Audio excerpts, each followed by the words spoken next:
Roll call, just note that everybody is here. Last meeting, Joe resigned as zoning board chairperson, and this is to appoint a new ZBA chairman. And I'm gonna open it up for volunteers, if anybody would like to volunteer for that. Nobody did, so any suggestions as to how we're gonna fill that position? Can we make nominations? We can make nominations. That's what we would like to do. No, I'll get hit later.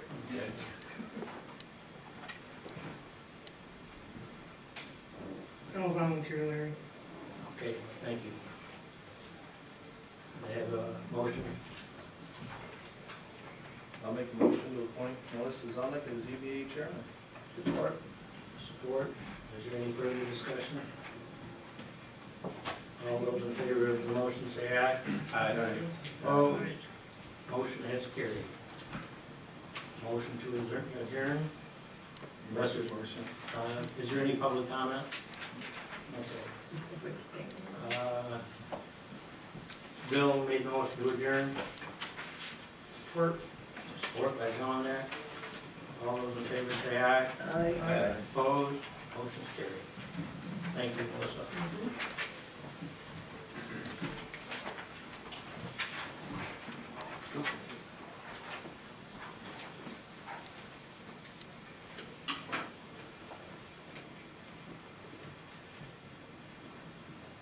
Okay, I'll call the regular meeting to order. Please rise for the pledge of allegiance.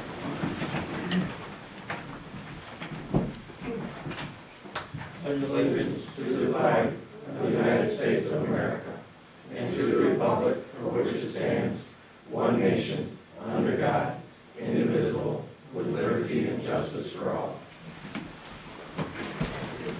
For the record, note that all are here that are supposed to be here. I need to make a couple of changes to the agenda. We've got a typo under new business, raising water rates from 24.48 to 24.74. And then 3 items added to the action items. Increase our contribution for a USDA grant, which is, the grant is paying for much of the new sheriff, or police chief card. Is that F? Yeah. Okay. Scott will talk more about that. That's F. G, township utilities, we have a bill from them that we will discuss further. And then H, to sell the old police car.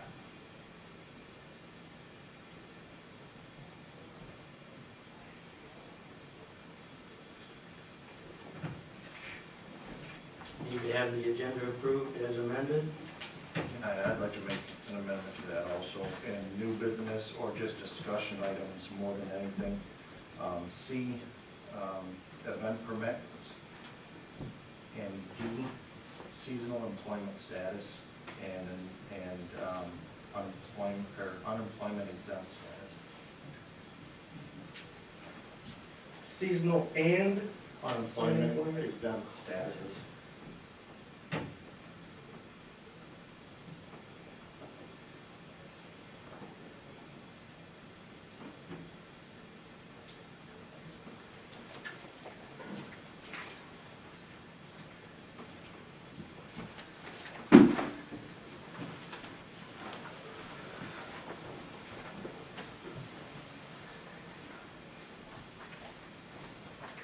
Anybody else? Need a motion to approve the amended agenda? Make a motion to accept. Approve the agendas. Need a support? I'll support. Any further discussion? All in favor of the motion say aye. Aye. Opposed? Motion has carried. Okay, we had two sets of minutes last meeting. One was a public hearing for the budget,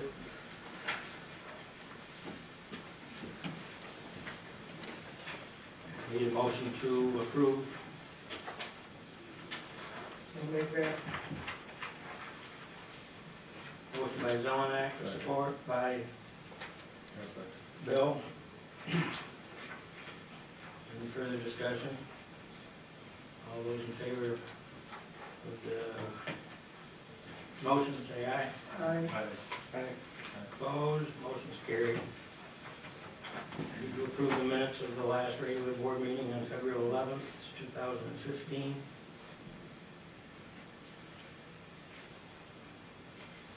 I'll make that motion. Motion by Lela. Is there support? Second that. Support by Bodley. Any further discussion?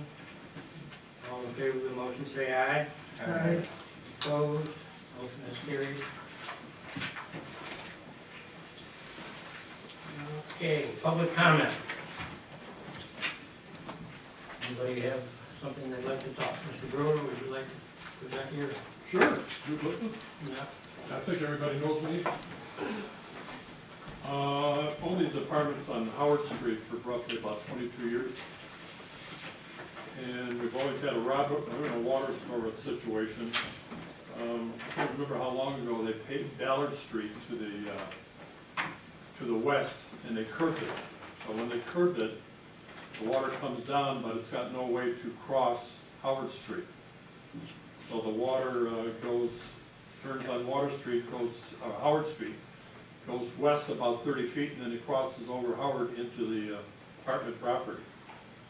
Now, the village put a dry well in there, I think about the time I don't know if you remember, Sam, or not, about the time they paved Ballard. But it's worked pretty good over the years, except for when we get heavy rains. And I don't know if you can tell by the pictures is what's happened.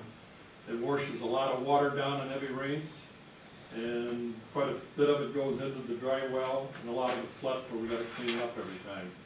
But the dry well, I think it seems to be getting full. Sam, about 3 or 4 years ago, he run a pipe off the dry well. I think it's a 4-inch pipe. Get it behind the side department, get it out where it does work. But we've got some serious problems. I think all we need is one monsoon rain that's gonna go right into the apartments. It's faded almost up to the door a couple times. I don't have pictures of that. But every time it rains, it's always flooded. People gotta walk in the water to get into their cars. And also it floods the other corner on the northwest corner, and floods the street and goes back into the garage on the other side. So something's gotta be done, otherwise I'm gonna have a serious problem in these days.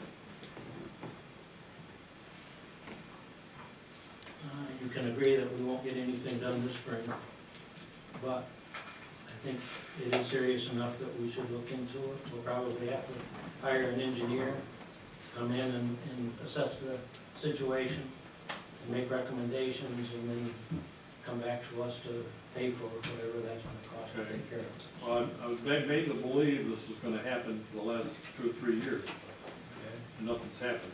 okay. Gonna have an engineer look at it this year? I'll promise you that we'll have an engineer look at it this year. Oh, great. Any questions?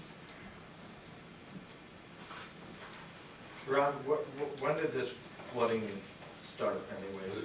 It's been there. Been there. Been there for quite a few years. Has it gotten The problem worse after is- the repaving, No, better? We haven't repaved the intersection. The reason being is because the intersection's higher than all 4 corners. The water has nowhere to go when it comes down the road, like Ron said. Pete had paved the road going up to the baseball diamond. That's the road Ron was talking to. When he paved it, he put blacktop wings on the road. When you put blacktop wings on the road, you contain the water has nowhere to run but down the hill.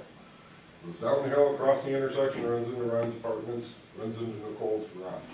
When we re-blacktopped the road up by the school 2 years ago, we only went to the very beginning of the intersection because we knew we had a water issue. That's why we did not go through the intersection. we figured we'd get it paved up to that point, and then we'll work on that intersection to try to somehow figure out a way to get that water to go out of there with, but it's gonna definitely take an engineering firm to figure it out.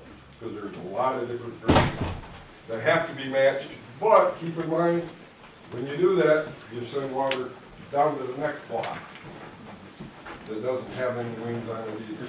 Now you diverted the water to another issue, that's why I say I think you really need to get an engineer involved in this one to figure out the proper grades. Well, at no time does the water run over Howard Street or go down Ballard Street. It'll overflow both sides of the property and goes down. But I've been watching the last couple of days, it pretty well runs all the way down, with the, what do you call, wings? It runs all the way down the M88, and they have a catch basin on the corner of M88 and Ballard Street. There's a catch basin in both places. To a point. But Alan Hawthorne's house, it crosses and goes into his yard, so now you create another problem down the road. So that's why I think you really need to get an engineering firm involved to figure out them grades, and, because they can pitch them any way they want. Does this water come from the hills in the back, you think, or does it come? It comes down out of here, down to the blacktop, So our best off the bet is hills, in try the to get spring rid of the year, the they're all water running now, so it's everywhere. Runs out onto the road, runs down into It's the about ground. 600 feet of water from the west that comes down the road. Plus it washes the sand out, there's a gravel driveway to the west end, and it brings dirt out of that each time. And French drains were put in that do absolutely nothing. 12 years ago. I promise we'll look into it. Thank you. Rachel, you've got one of these. Any other public comment? Mr. Moon? Yeah, I've got a couple. I've got the same issue there on M88, the way they filtered it in my yard. My whole front yard's been flooded a couple times. Almost into the basement. That culvert's not big enough to take it out of there. The other one would be a nuisance.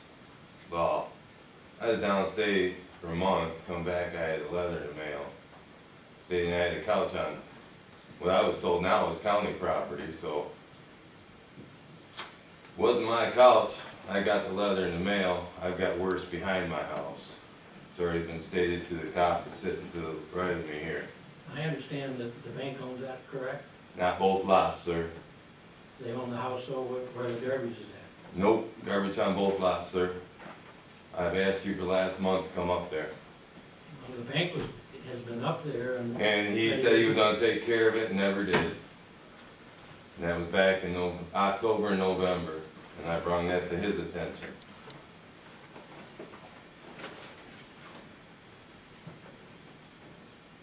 So I'm just wondering why I got a letter and no one else does up there, and they don't have to take care of their garbage when it is theirs. No, we And this sent- isn't mine.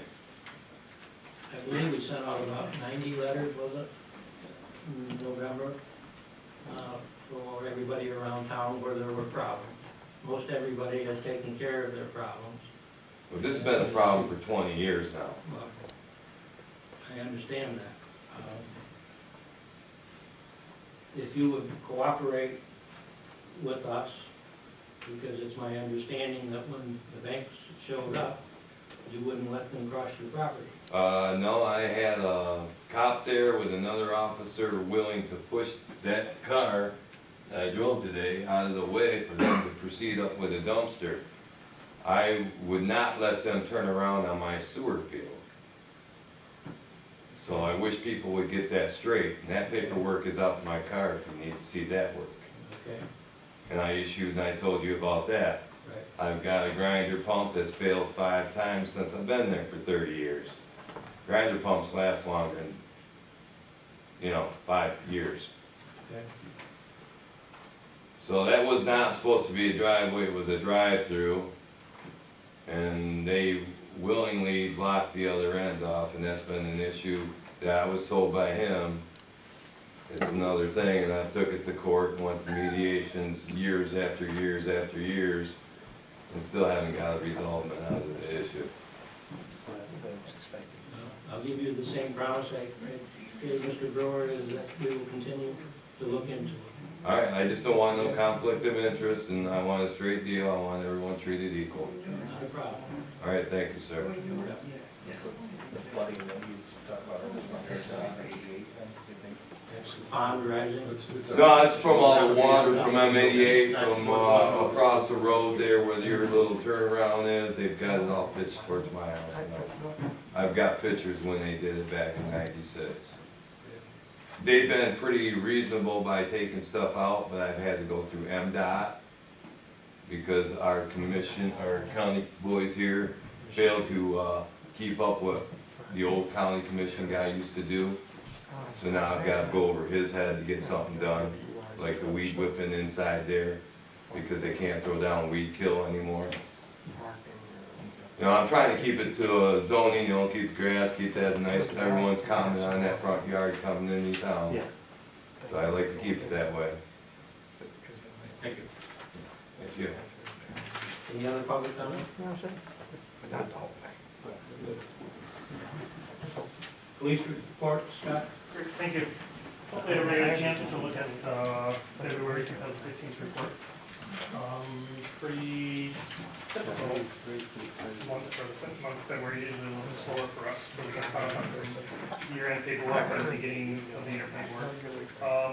Some time spent on our USDA grant and also the tribal grant. You'll see in the comments down there, we did receive the tribal grant to the tune of $5,500. And that buys the camera for the car and the body camera for the officer. If you remember, we're talking, they're two separate cameras, but they work together. It's kind of a pretty neat state-of-the-art system. It's all digital and it'd be a nice asset for evidence purposes and just everything that we need to use it for.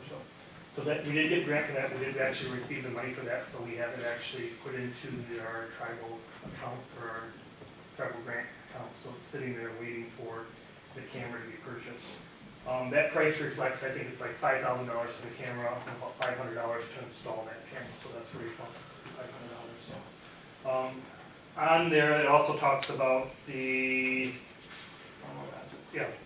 no decision made on the USDA grant when I did the report up, but now I have some additional information that we'll talk about it a little bit further. We did get approval for the car, the Pro Car grant, but at a reduced rate. We'll talk about that a little bit, what that actually means and what it actually has to do there. So kind of good news that we got the grant for the car and the grant for the equipment to go in the car. So some training throughout the month and just up at school, spending some time up there with school activities and stuff like that. Any questions? Anybody have anything? Great, thank you. DPW, Sam? Kind of a short report for DPW, pretty much all frozen for water services, or frozen meter pits, or frozen up water somehow or another. The number was 82 as of tonight. It's up to 89 complaints on frozen waters. Yeah, I got a comment on that, sir, not to interrupt him. Why we didn't have a run water? We did. Really? Because I run mine since mine froze one time, I ran water in 2 drains. And everybody around me freezes, and I was always the first one to freeze. It's been posted online, it's been posted in the post office. Did you give them flyers in the mail maybe? Maybe they didn't know it, because if they don't see it, they don't know it. It was called in the news station, so it's been on TV. I haven't seen it on, that's why I'm saying, I didn't see it on the TV, I've seen everyone but that, but I don't have the internet to do that. Yeah. I wouldn't be surprised it wouldn't be on there, but I'm just saying, I didn't have any knowledge of it being on either. We tried to get it as widespread as possible when it happened, so. Sorry. Because it costs a lot of money for when it does, I understand that. Okay, Sam. You kind of see a breakdown, 89. Of the 89 now, look at C on there, you'll see frozen up water services. That is from the main to the meter pit. That new number is 24. That means them service pipes are froze under the blacktop roof. So odds are in the spring of the year, we're gonna have a lot of leaks we're gonna be digging up. And to date, on there, we still have only one resident in town without water. The other one is house that's up for sale. So I'm very proud to say we got 87 people that were froze up on pod and got water still running in their houses right now. Two frozen sewer complaints, is actually 3 now, because we had a line break over at the library. We had a frozen sewer main over there, which we got that all dug up today and repaired, but the main is still froze. So until then, we're doing them 2 tanks with garden hoses over into our lift station. And Rod's gonna talk about the broken water main. And I would ask the board to consider, myself and Steve lost vacation days due to all the water freeze-ups. 20-some years with the village, I've never come and asked to be compensated for my vacation days. We have a policy, if you don't use them, you lose them. But Steve lost 2 days and I lost 10.5 days. And the reason I lost mine is the water freeze-ups. It was more important for me to get water to everybody than get paid for them vacation days. And I'm coming to the board and asking you to at least consider compensating the 2 of us out for our vacation days. That's it for my report. Anybody have any comments, questions? Do we need to make a motion for that, or is it something that the committee discusses and We'll then make it comes up with? something committee discusses and we'll make a decision later.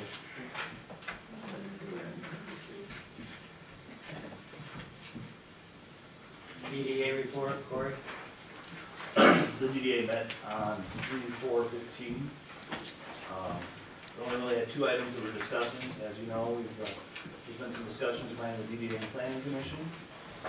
So we had a meeting and discussed that, and in the report that I think you can really see, we kind of voiced what we thought. We're concerned about businesses losing their voice, what happens with their tax dollars downtown. Adding the residency requirement would eliminate most businesses from having eligible members to join the DDA. Northern Lakes Economic Alliance recommends against combining boards. The council president indicated there's approximately $14,000 set aside for combined DDA Planning Commission. And if the DDA and Planning Commission do not combine, he said that we want to reevaluate where those dollars went. And several of the DDA members were concerned that because we wouldn't vote to combine them, we would lose existing funding. Discussion on the reason why this change has to be made. There's no clear, concise, defined reason. And I guess there's been some interest in the Planning Commission. There's been some letters of interest.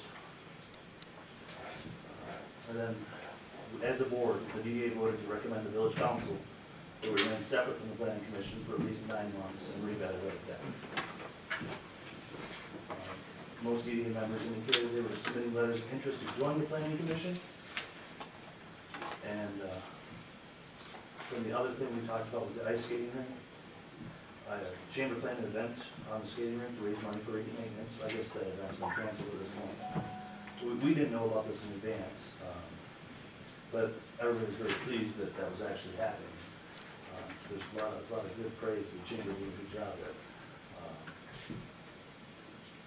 And then just the future events like that involve DDA equipment should be scheduled with the DDA. So that's what we discussed. Anybody have any questions or comments? Hey, regarding the NLEA, where you say they don't recommend that, Corey, where do we find that at? Well, there's a email. I'm looking at this email, but I don't see where they've officially said that's a bad idea, don't do it. There's a couple of varying opinions here. One says their planning commission does act as a DDA, and then we have another letter from another lady. So I'm just looking for an NLEA person that says that's a bad idea, don't do it.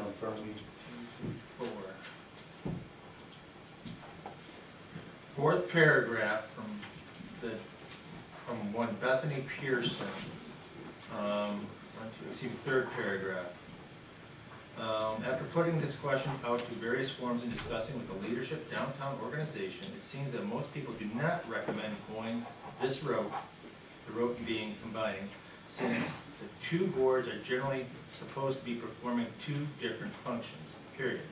There was a lot of discussion regarding the, quote, the voice of the businesses, unquote, getting lost under this model. And I guess as a clarification for that too, this back about 3 months ago when this was first recommended by Larry, I asked for a month to get some information, and this is just now with the NEL, they just got back to us. This, what's in our hand right here now? Yes. Okay. Yes, this is what they responded to my question of what do they think of it. Part of the reasoning for the delay in this is this Bethany Pearson, or persons, just took over the area doing stuff. Trying to think of her name that was doing it before, but it eludes me at the moment. Sarah Christensen? No, Sherry Rose is retired. No, it's Kim Kellogg. Nope, but keep going, guys, we almost got it. No, it eludes me right now, but she told me just to wait that this Bethany was coming on. I believe Bethany was, if I remember correctly, was the DDA chairman of Travelway County for quite some time. Any other questions? Yeah. According to your minutes here, you have discussion of attrition rate for the first year, discussion how to overcome. You guys have any thoughts on how to overcome the attrition rate and get people back, or? We really haven't advertised that we're looking for everybody at this point. We really just, we had two of them that are off the DDA because they served a one-year term and they didn't want to renew back. And then there's a couple that left for other reasons. And so you're always going to have that. Going forward, if the DDA stays in the DDA, one of the things that's unique about it is you only have to have an interest in the downtown area. So somebody that works, like let's say at Village Market, could come and serve on the DDA board, even if they don't live in Central Lake. The idea behind the DDA Act is that the businesses can help control what happens to their tax dollars and improve their downtown area, improve, everyone's situation. Changing it over to the planning commission actually changes it and adds that residency requirement. And if you look downtown at how many businesses are owner operated that live inside of the village of Central Lake, you'll find very few.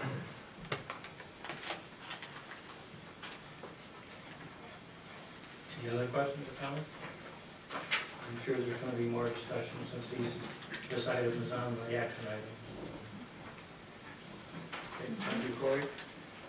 Correspondence. I have received from the Antrim Review a request to advertise in their summer publication, which is gonna concentrate on 3 communities in the county, Alden, Bel Air, and Central Lake. You will all get copies of this, and their deadline is April 10th. Our next meeting is April 8th, so that gives us some time to think about it. I'll get a little more information, and we'll do it next month. So that is correspondence that I received. We opted out of that last year, correct? That's my understanding, it was opted out last year, so. Received a flyer on a citizen planner course being offered through Torch Lake Township, or at Torch Lake Township, through the MSU Extension Citizen Planner. It costs $295 per participant, and Brian Graham, when he was here in January, said that he could provide training for a combined DDA Planning Commission board. He didn't give us an exact fee, but my guess is that it'd probably be $300 roughly for everybody that shows up, as opposed to $295 for each individual that would go to this. So I think we can make some decisions down the road. That is correspondence received. I also received an email from MDOT, Michigan Department of Transportation, Traverse City office, with respect to a building that's being proposed in a residential area. At this point in time, I talked with the MDOT lady this afternoon, maybe, I don't remember what I called it, sometime today. And she said generally they wait for the community to respond or ask for their input for something like this. And after I got done talking to her and explained to her what was going on, this company that's proposing this has to go through our channels, which they've been in touch with Scott, the zoning administrator, to fill out the paperwork and carrying it on. So MDOT says we'll just hold off until they go through your process. Probably we'll have a little more comment on that as well as we progress through this meeting. Do we have a copy of that in our packet, that No, we do. correspondence? We do not. No, we got just the one copy here, but everybody will get it at some point. So, and that's all the correspondence that I've had. Committee reports, Rob, street sidewalk. With 24 broken water mains underneath the roads right now, I think Sam and I agree we should hold off looking at a plan to start paving roads until all those lines are dug up and the road is put back together, and then instead of paving something and having to come back up and tear it up again. So nothing on roads, nothing on streets, and the sidewalk in front of the school, well, that's because Rod's water is bubbling up under my sidewalk. Thank you, Rod, sewer and water. All right, Rob mentioned the water bubbling up under the sidewalk. Rob and Sam and Joe and I went there and looked at it Sunday, and right now, the pavement's heaved a little bit, there's a pretty good crack, but it's running down the street, it's going to sewer, going to drain. In order to fix it right now, as Sam spoke about the library today, he was lucky to get a 2x4 hole dug to be able to fix one. The ground is so bad. And by Brian's barber shop, that line's 7 foot deep when we put in the streetscape and it's froze, so. In order to do that, one, he contacted Elmer's, two, you have to come with a backhoe and hammer it out. You have to shut the water off, and it would jeopardize the school and 23 homes from the water tower down. In order to fix that, it's probably not a quick fix. So we've elected to wait until spring break to revisit, and school will be down for a week, and maybe the ground is let go. If the weather keeps up, we're gonna be pretty fortunate, so. I know Sam talked to Larry, it's been discussed, and we've all agreed that it's probably in the best interest of everybody from west of the school up to that we just hold off, and it's not causing any issues, it's not damming up anywhere, it's not flooding anything, it's going right straight down against the curb and into the drain, so. I'll add to that, in that if we tried to fix it when it was first found, we would not have had the equipment to dig the hole to fix it. We would have had to hire Buffins or Elmer, someone like that have bigger equipment.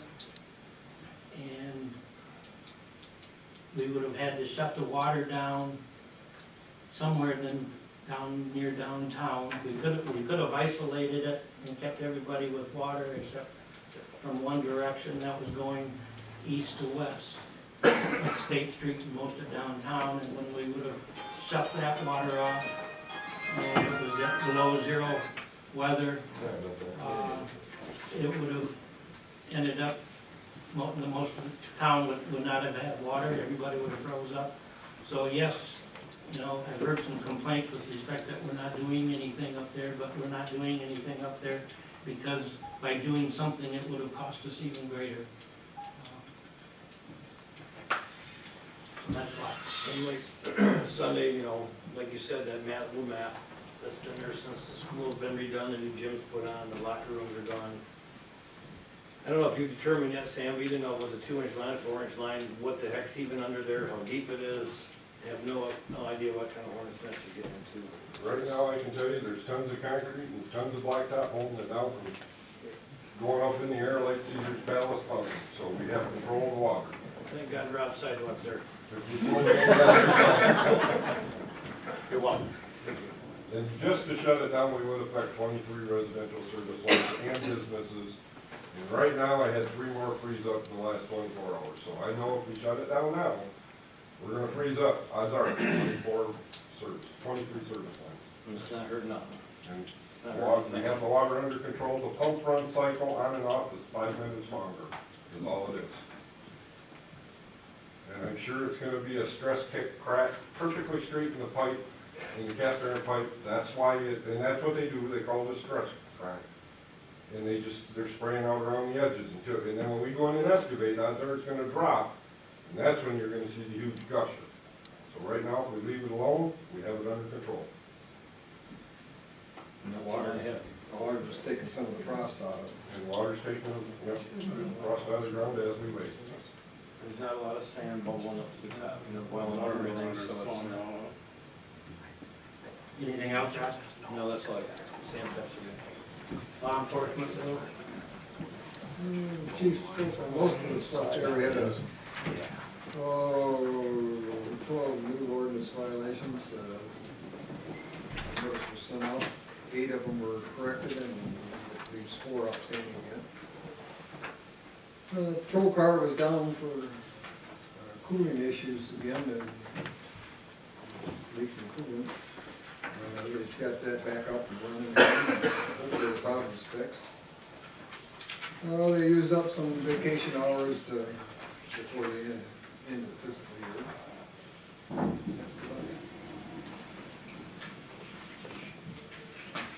Melissa, communication?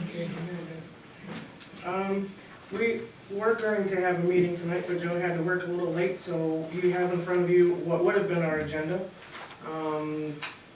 We'll reschedule after the meeting today. I'll ask the guys when we'll meet again.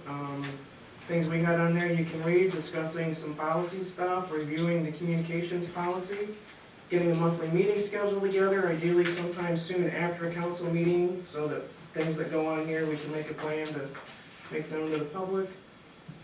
Clarify what some committee rules are, maybe develop some standard operating procedures for information that's coming in and going out to the public. And this was the last thing, letter F. I had talked to a couple of senior citizens who are having a hard time sometimes hearing people that are in the audience, and they just asked that if people could maybe remember to go up to the microphone or speak up a little bit. And another one was, it's difficult for some people to hear if you guys are chatting at that end and I'm chatting at this end, so if we could maybe just take our turn and chat so that the people can hear.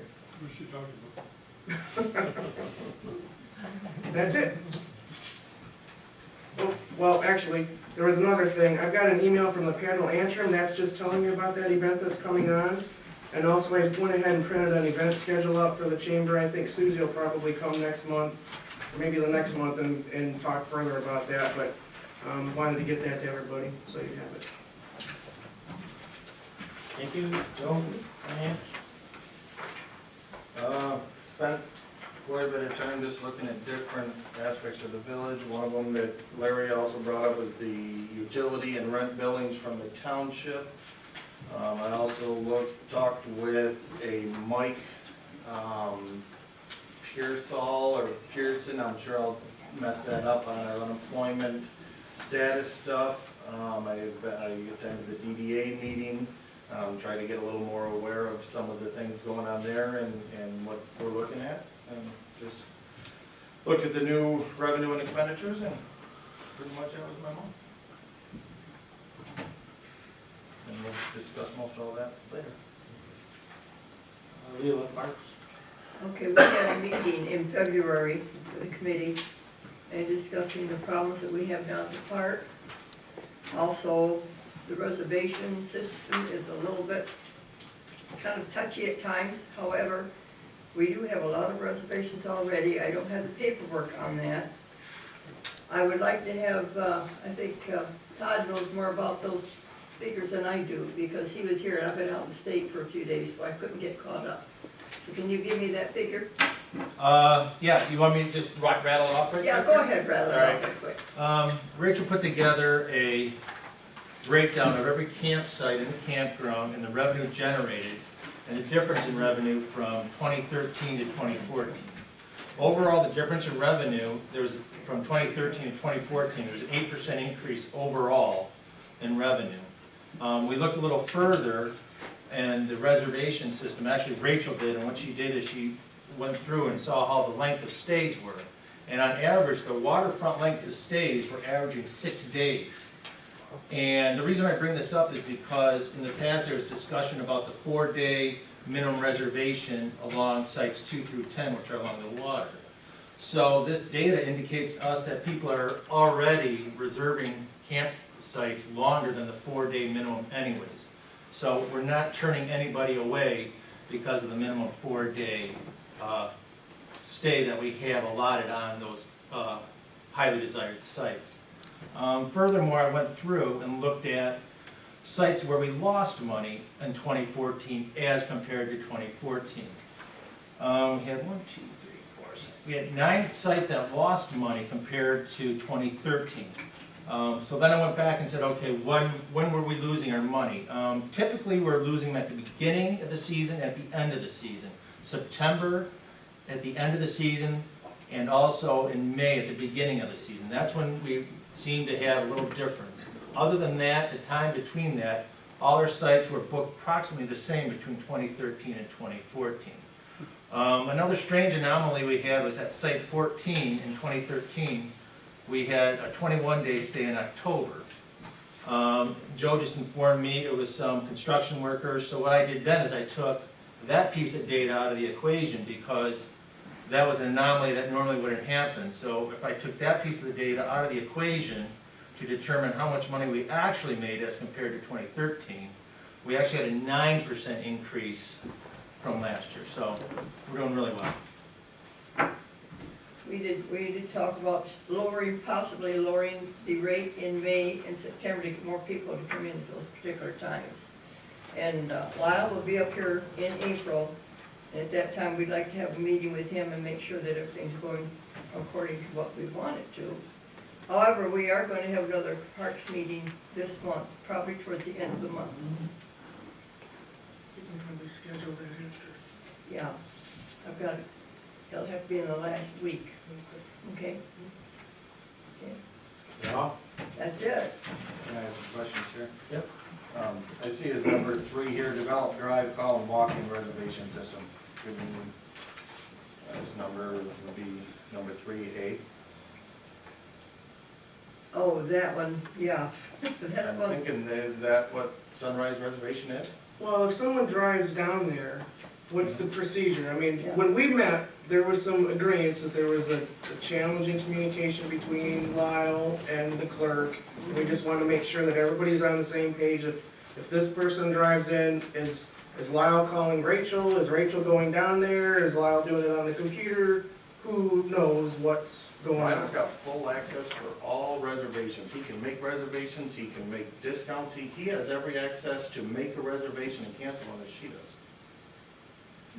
that's the understanding I had, that he did not have that right. He's got full access to make all that, to make sure of that.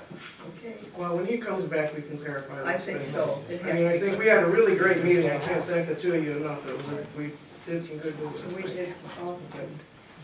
My other question is gonna be coming to the April meeting with Lyle, we say he's Okay. coming up in April. Yes. Is he coming up to stay in April, is he just He coming said up? he will bring his trailer up and park it, but he's coming up to beforehand in order Okay. to have a meeting with us. Okay, that'll help later in the Okay. seasonal employment deal. And I don't, as far as the grants, I haven't heard any more about the grants on the park, so Yeah. that's something still in the works. That was all I had then, thank you. Yeah. And that's excellent data, by the way. Thank you. On to my report. I'd like to first thank Bill Chapman for sitting in for me last month. I was not here. As near as I can tell, everything in the village did fall apart, so we're still in good shape, so. And secondly, I'd like to thank Sam and his crew for the work that they've done in the last month. Absolutely. Amen. Amen.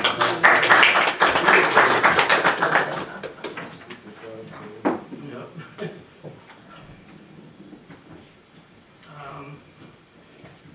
Since you asked about the grant, the park grant, quiet title action was initiated, and there have been 2 responses from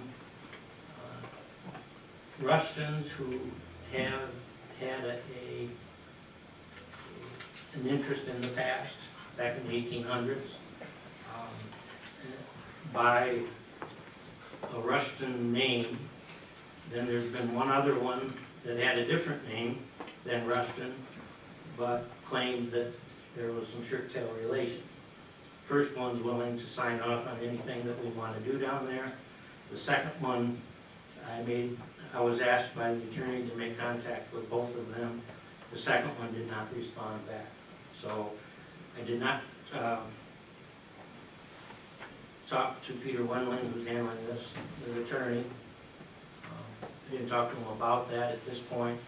I think that they sent paperwork out to the Rushtons that responded, and I'm not sure what he has done with the other one whose name was Bunce, I think, B-U-N-C-E.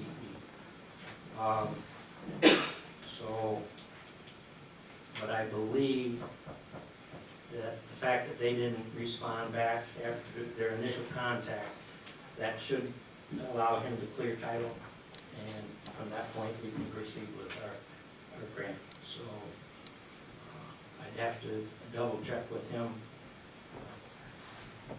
before I'd really say that that's what's going to happen. But I think the way I understood it, that's what's going to happen. I've been approached by VFW, and they're asking for the council's permission to turn the lot that we just acquired from Walden State Bank north of the bank. If they could use that as a VFW memorial site, and would we, by allowing that, would we provide electricity to it and any maintenance that that lot might have down the road. Their process through this whole thing is still in the very beginning stages. They approached the township. The township gave them a site down next to the cemetery down here, but my understanding is that their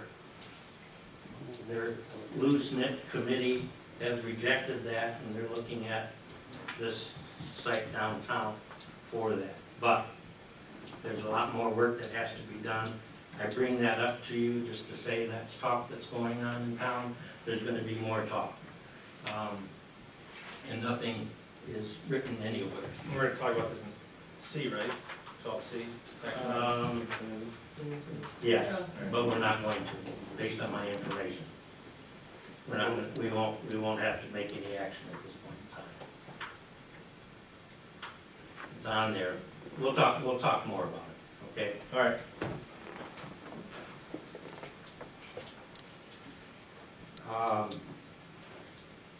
I've been contacted by a representative from a company that is trying to establish a business in a residential area on Main Street, from Colbert Street to Ballard Street. That's what we talked about a little bit earlier. I've been in contact with NDOT because of that, which I have told you already. That company has to go through our channels before we have to respond back. But I'm letting you know that's something that the ZBA more than likely will end up having to make a decision on, and that's us. So, but from what I can gather, they're proposing to knock down the 3 houses that are on that and put in a building and parking lot. So it's probably something the Planning Commission, the DDA, everybody's gonna have some input into this before it's all done. This isn't their first rodeo. As MDOT said, it's not our first rodeo, and I don't think it's our first rodeo. So I think they were trying to do an end around on us by getting a hold of MDOT. Scott's been in touch with them, and I'm sure there's going to be more discussion.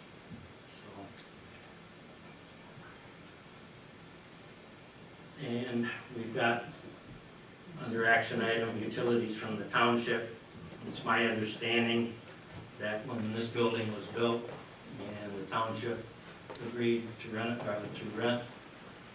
our space, the village's space in this building, we were to pay so much a month and plus 10% of the utilities. We've never been billed for the utilities, so they're asking for that money now. Again, we'll get more into it when we get to action. They're not asking for it prorated, are they? No, they've gone back. And, but it is a tune of almost $2,200, so we're gonna talk about that some more. And that's all I have under my report, unless somebody has some questions. What's the, because I'm sure the public's gonna come out and ask a lot, would you tell the name of the company trying to buy the property and start up between Ballard and Colbert? Scott, you have a name? I don't know the company, I know the firm that is actually. The store? Sorry, The store or the firm? All I know is the engineering firm. so it's an Scott. engineering firm that's been contacting us, so. Yeah. Rory bought the corner of it, Ballard and M88. Not that I'm aware of. And I only ask because the rumor right now is it's Dollar General. I heard I'm they sure already the bought public are it. gonna wanna know. It's an engineering firm out of Grand Rapids. I got the card, but I can't tell you. It's pretty low key, they won't even tell us, I mean, I Right. actually, Larry's tried, I tried, Rachel's tried, we've all. And I'm just going off the rumors that I've heard, and again, I know, we're gonna ask. So that's why they've gotta go through our channels before. Well, we make ideally, any let's not decision. make more. Pardon? I said ideally, let's not make more. No, to answer your question, they were given the proper permits that they thought they didn't have to do or trying not to get to do, so they have them now, and until I get those to see what they are and what the actual, we don't really know what it is, so.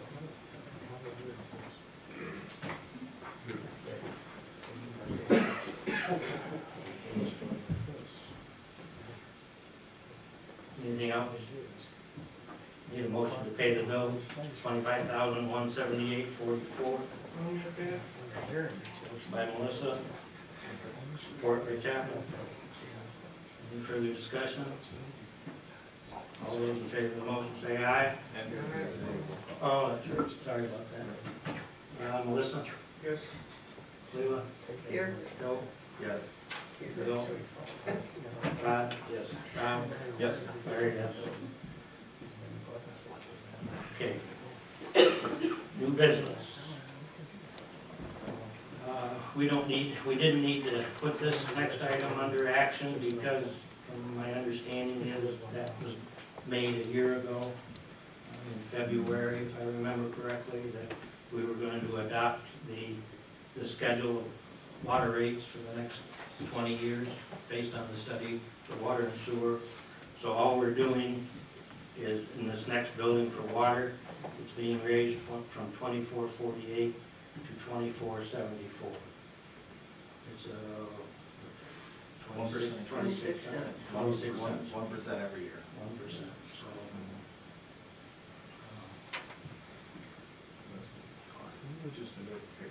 Yeah.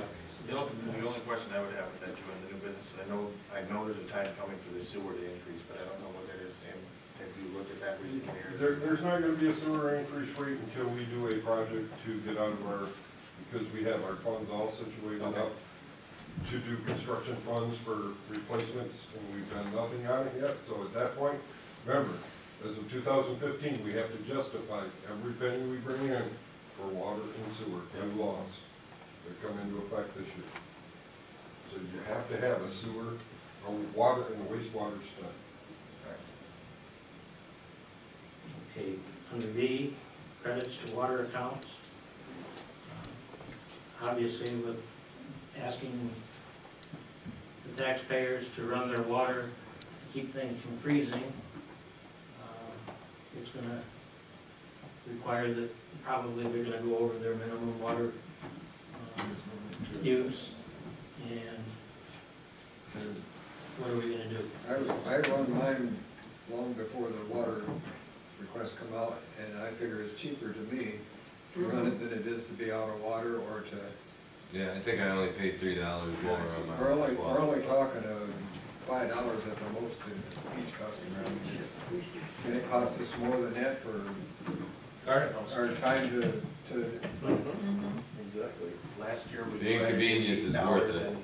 yeah, it's just, Last year we credited $8.67, $7.83. it just. I've been isn't doing worth it for 20, 30 years, and it hasn't been that big of a deal from the summer. I don't think it's worth the clerical cost for us to I agree with that. I agree with do that. it. Anyway, I think anybody would agree, you know, it's worth $2-3 to not freeze your water out. Would you look at anybody who has somebody hooked to them? Because now they're paying double the water. Yeah, That's a different story in that That's- situation. that probably isn't gonna amount to much. I mean, and don't get me wrong, I would abstain I know from what you voting mean. because I have somebody hooked to me, but At I this think. point, I got one meter that's supplying 3 homes, honest to God. And I that think one that person's gentleman, paying for 3 I think people's that water. gentleman and the other 2 should just pay a flat rate and forget about it at that point. $24, you're gonna pay that per quarter no matter what. And forget about the rest. We'll get their meters back in as soon as the frost comes out of the ground and get them back on a regular reading. Can you come up with a list of people that are supplying other We people to do that? we have all that. Okay. I mean, that, That's fine with me, I don't think Yeah, that should be so- charged to about anybody. that, but And Rachel and me will sit down and go over all that. If she's gotta go through and calculate every one of them for a discount, that's just. We're gonna be wasting on them people, that's all. So last year we gave a credit, but this year we're deciding we may not, so we're just gonna tell the people, I'll just sorry. go back to the flat rate.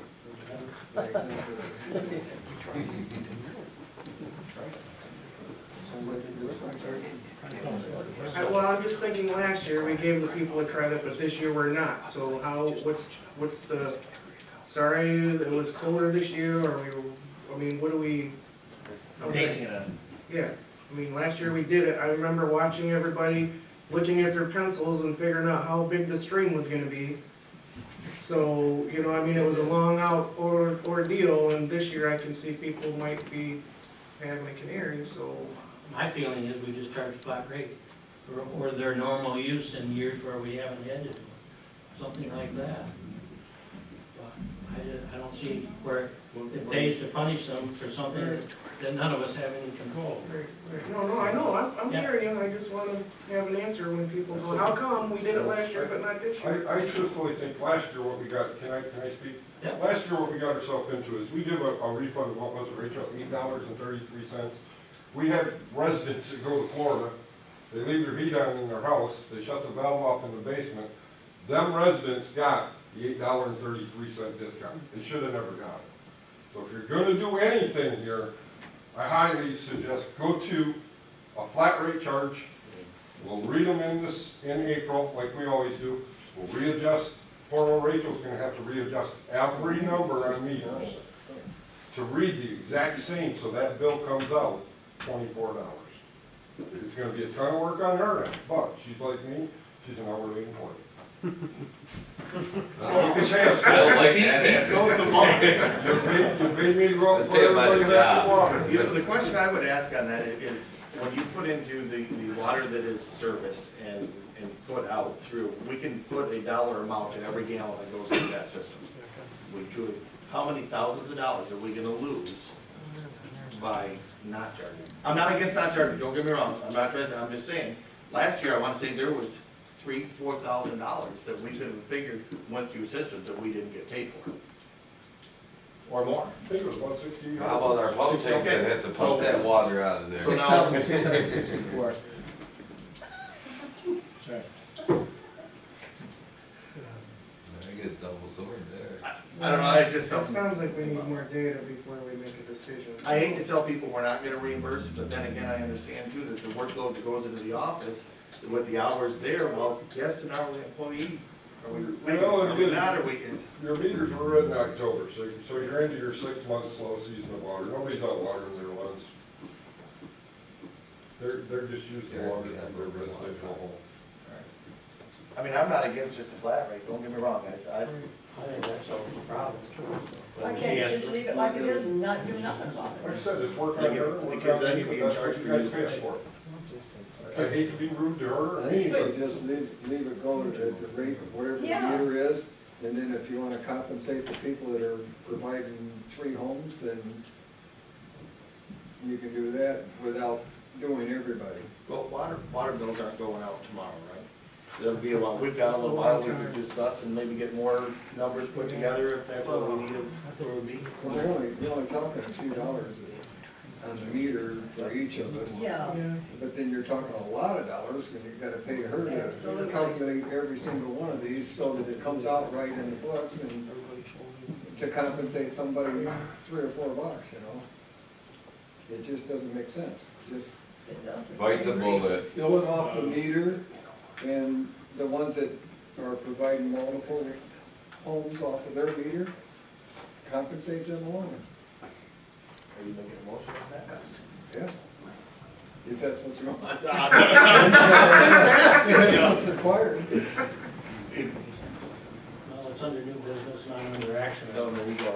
So we can delay that decision with more information next month.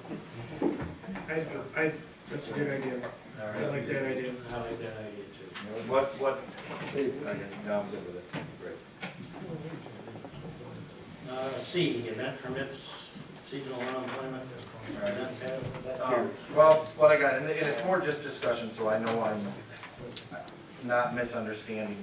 I attended the DDA meeting, and I guess, I don't want to say I was concerned, but I was, didn't understand when it comes to the event permit process when the chamber scheduled the event on the skating rink. And that was, Chris Corbett in the meeting said they don't need an event permit because it was less than 200 people. I was under the impression, I think, that any event on public property needs to go through the office as an event permit. Am I misunderstanding that? Am I not understanding what we originally did? There is a special event permit that was more than 200 people. And you It's need more insurance. Well, That was a 200 was the Right. threshold to get you. So if I wanna take 10 of my friends to the park and play, do I need to write, get a note? Only if it, only, I guess, how to explain that, I'm not probably the best one to do it, but no, I don't think like that case, only when you raise the liability to the village and it's a public function. You and your friends are That a sounds like a public function. procedural. It's a communication, is really what it is. So, because like the village of Central Lake and the DDA had no idea that the chamber was doing anything until after they seen it on Facebook and somewhere else. So how are we all supposed to communicate and work together when we're not getting communications? So what I think is that anytime that we're having an event on public property, whether it be the DDA, Thurston Park, the four corners of town, an event permit needs to be filled out. Is that on public property? Yes, the DDA, the skating rink is right, isn't it? It is But if leased there's a from permit, Chris does that by the say DDA. that, okay, I'm gonna take 20 of my friends and I'm gonna go have a afternoon of, I'm gonna take 20 kids and go down the park and do clay projects all afternoon. Now, do I need to call Rachel and say, I'm having an event? You know, I Right. think there needs to be some clarification here as to I've got the who and ordinance what when and how I and. find it here just to see, but I mean, I guess I'm not gonna say yes or no on that, but I don't, I just think that the communication is more what that purpose of that event permit was for, along with the liability aspects to the village of things not getting done. And I guess I wanna be clear, as you, when is it needed, when is it not? Right. But I do events all the time, and my insurance carrier is no different than yours. You're gonna have activities all the time, and people come use the park, and, which, that's what you're kind of doing, leasing the land from you to use it as a park. There's no additional insurance, no added liability. The only thing is if you have a large gathering, that's the only thing that they would like to know about, that's all. To make sure that they approve it. In other words, that little shooting thing, as long as it's no checking and everything else, because my insurance also covers it, and my insurance covers it. How's that? And I understand that when it comes to what we would call a special permit originally, but I think just the permit in itself, it was designed, purposed for communication, so all parties involved knew what was going on, and it went through the, Yeah, in other words, I guess that's. yeah, what I did is I talked to Melissa about it. It had nothing to do with the DDA, because the DDA just did the project. They don't actually run the events, just to be clear. Well, it I guess sounds I'm like just it's asking. definitely something that maybe us three on the communications committee can look at that, because, I mean, that's clearly a communication problem. Mhm. You know, let's look at it, figure it out. Well, I guess more, I mean, what what's I would the- ask is it a communication problem, or are we just not following the? Well, are we the- asking, I mean, is everybody in Ordinance. town doing an event permit? Is the Masons doing one on their pancake day? Is the chicken guys doing one for the Lions thing? Yeah, So we're gonna do. if we're gonna do it, then everybody should comply Yeah. and be informed about it. Well, the thing is, if you do like music at Bachman's or something like that, the guy comes up and plays music for the town, or we put a movie on or something like that, we gotta pull a damn thing for every time we do that? I don't believe so. So I think what it is until you know, I think I would check with the, check with your insurance carrier. Well, in here, I guess if you look at the village, essentially ordinance number 1 of 2014, that's where it's gonna spell it out. I don't know, we need to go through and read the whole thing, of course, like I said, there's maybe just look at it. Or and see. just tweak it a little bit and clear it up, so everybody's on the same page. That was my question, I think, is, and then, No, then you can move on to seasonal unemployment. all right, just wanting to make sure, part of this came up, in twofold. One being that we need to make sure, and not to point at Lyle, but he's the one that this is going to affect right now. We need to make sure that he understands, and we do, that he cannot, under no circumstances, work more than 26 weeks, or we lose our unemployment exempt and seasonal employee status. We also have an opportunity that we could look further into seasonal and unemployment statuses for another position that has been talked about that may further us later when it comes to like common area caretaking. And talking with Mike at the unemployment place there today, again, it's all in the language of how we word it and what we have them do, and then submit to the state. So.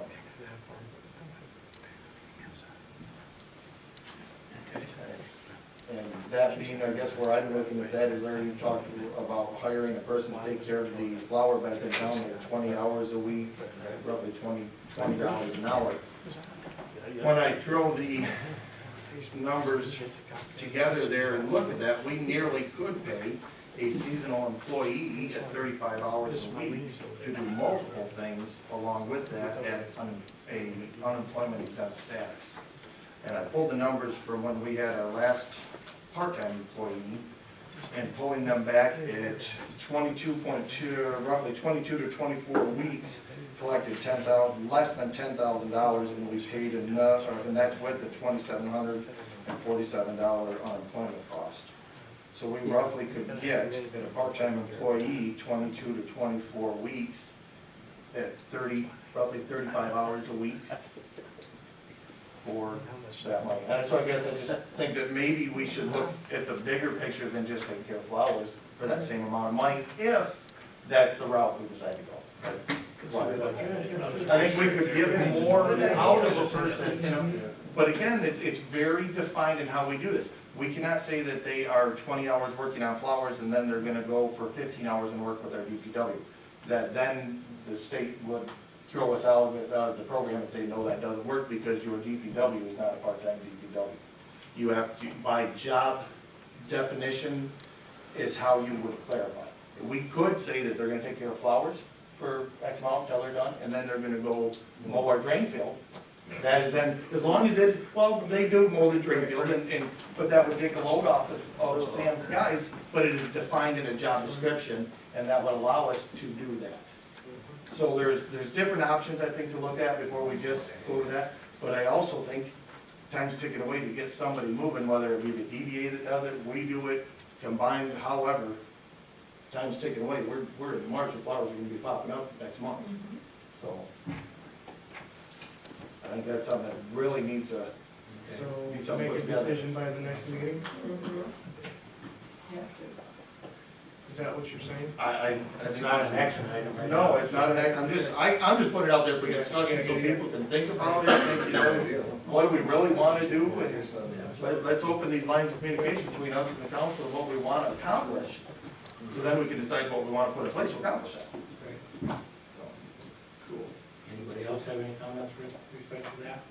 action items. The first one is changes the chapter 16, which is the planning commission ordinance, and it amends that ordinance to allow the planning commission and DDA to be combined. The primary question out there that doesn't seem to be answered is why are we doing this, combining both of them? Because when I took this job in December, the lack of communication between all parties involved seemed to be the greatest problem that we had in this village, between what was going on the chamber board, on the DDA board, and to some degree, planning commission.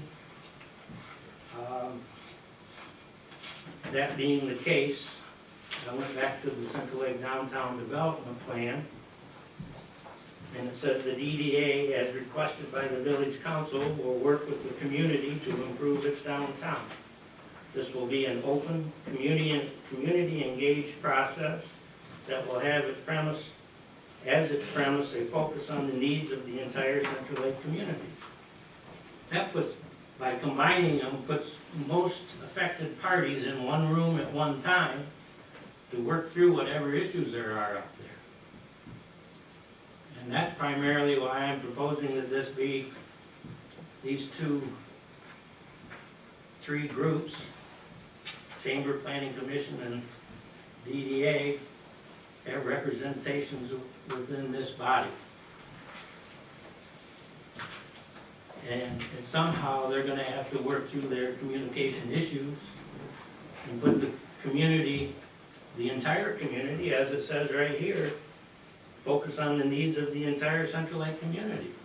And what better way to do that is to have 7 people dedicated to that function. I don't agree that the business community will lose its voice.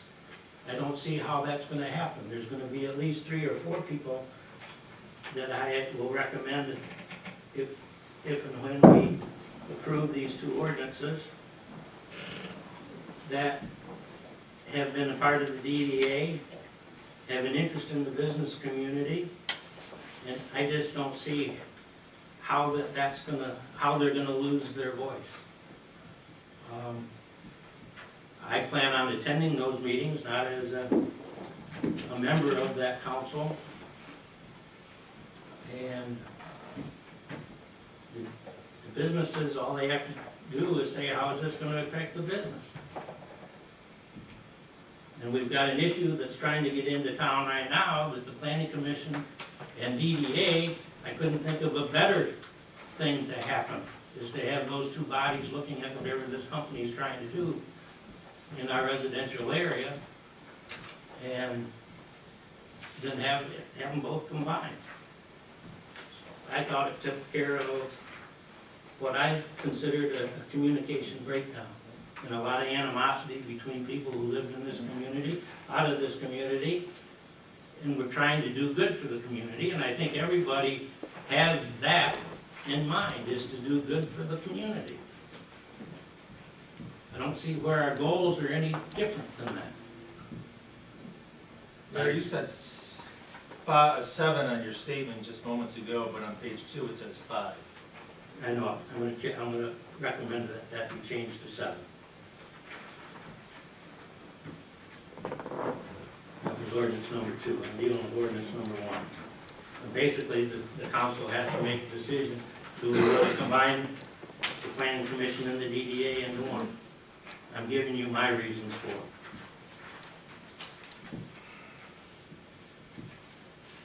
I think everything can be solved by communication.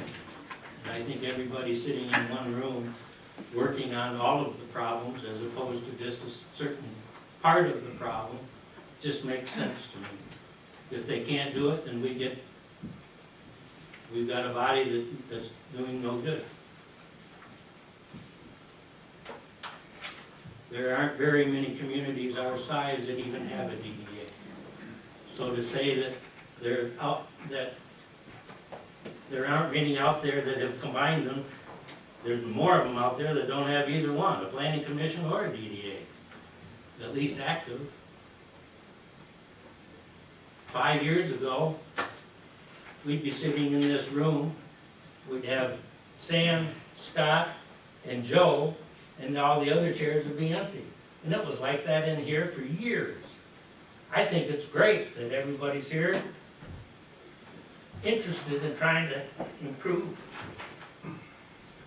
And I just don't get it. Why there's such resistance to coming together with other members of the community that all want to improve it. I just don't see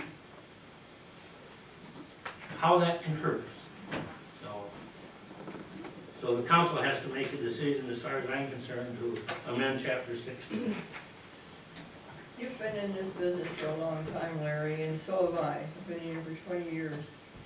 And I'm more inclined to agree with you that we do need to work together, and we do more if we combine. And you're a businessman, I'm not. Dadgummit, I've been on this council for as long as anybody, and I know what goes on in this council, and I know what goes on in this community. And I'd like to see it solved by working together. And I'm all for combining. I'll agree with you that there's a communication breakdown, and I'll agree that everybody needs to work together, and I'll also agree that I think most everybody has the best interest of the village at heart. I'm not sure. Initially, as I've said before, this has been discussed 2 years ago, a year and a half ago. It was looked at, and I thought it was a great idea, but the more I've talked, reading from Lela that they don't have any good information to tell us yes or no, listening to the DDA and the members of that are asking to not combine. Other people in the community I've seen and heard from that they don't think it's a good idea. I think I've swayed to the side that I'm not sure this is a good idea at this time.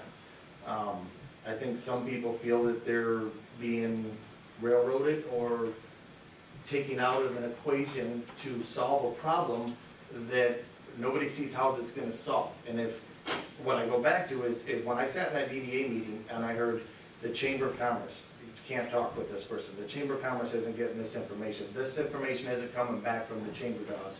Tom Kenyon made a very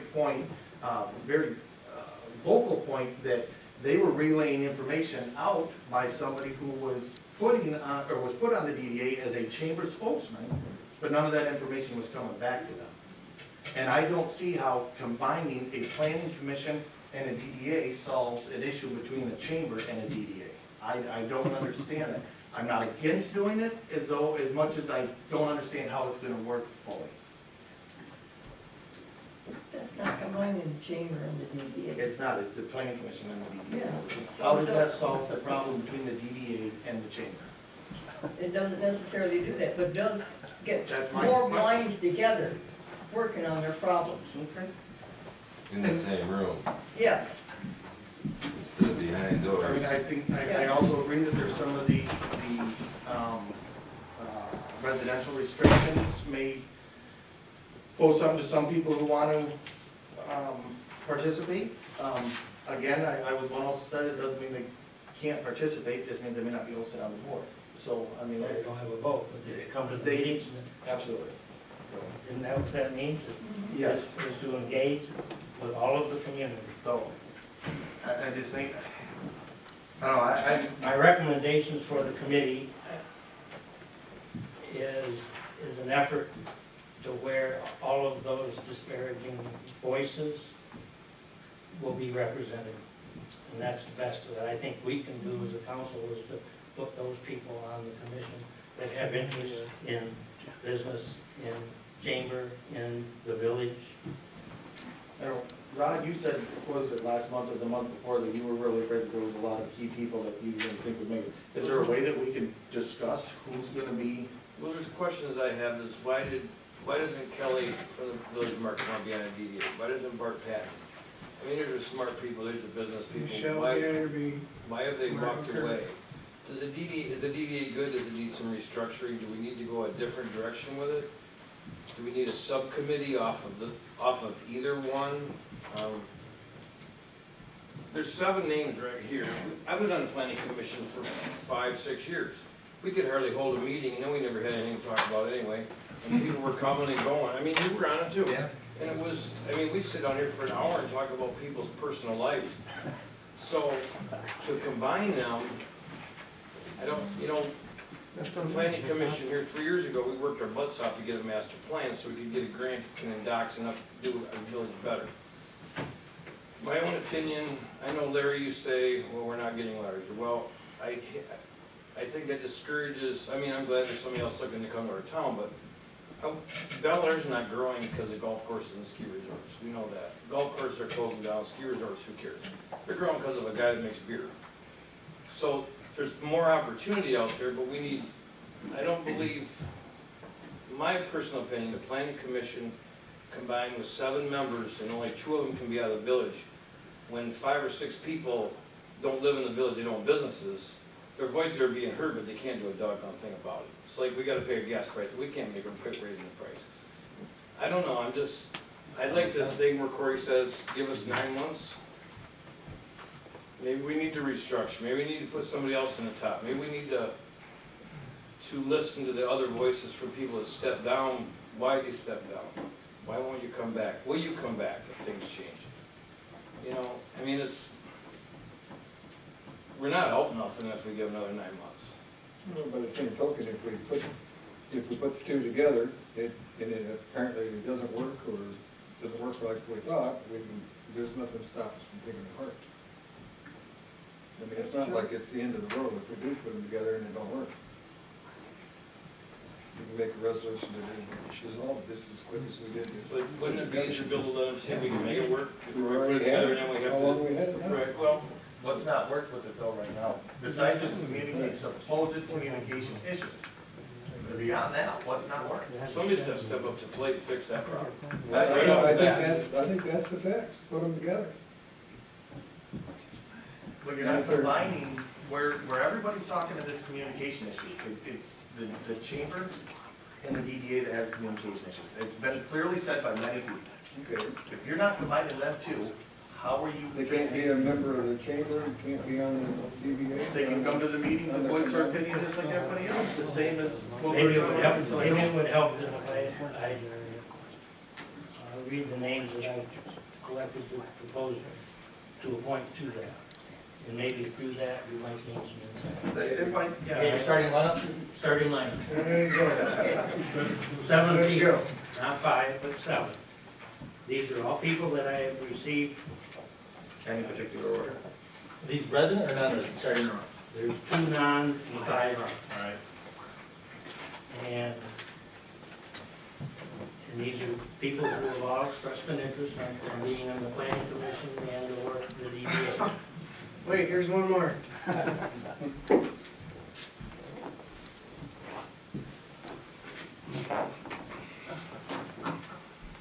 Number 1, this was the first inquiry or letter that I got from anybody when they heard that there was openings on the planning commission.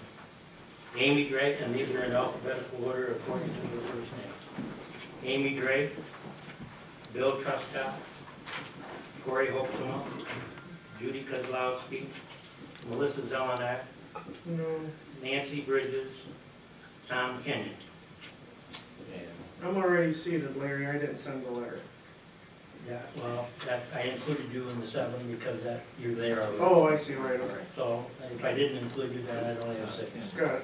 We'll go back on that. We've got Amy Drake. Amy Drake, Bill Truscott. Corey. The 2 non-residents are Tom Kenyon and Bill Truscott.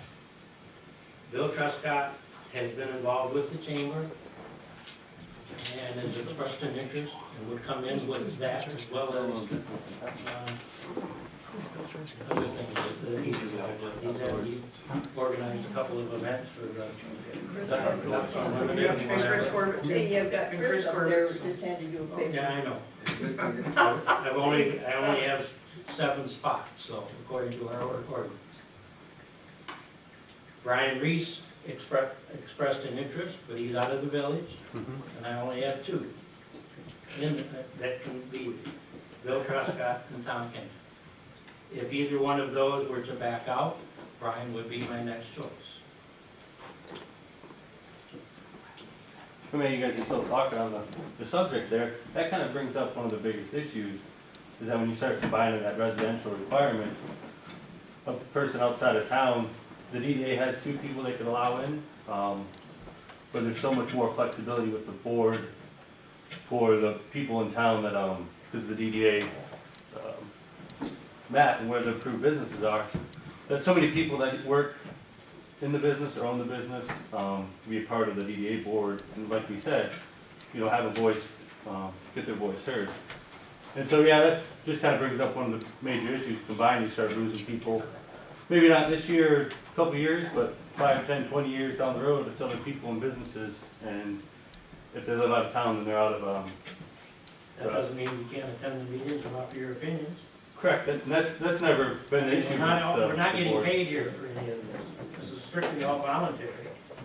So what's to prevent you, me, any of these people to go to the meeting, or anybody in the crowd to go to the meeting? There's nothing that stops you from doing that. You just don't have a vote when it comes to decision time. Right. But if I was on that board, I would listen to everybody. I try to listen to everybody that's in this room right now, whether they live in the village or don't live in the village. Well, how would you address conflict of interest then, is what I think what he's trying to say. How would it direct what conflict of interest? I mean, if someone's on the board that's voting against the guy that's out of town, They lose their ability, even as a business owner, to be involved with the voting. see what I'm saying?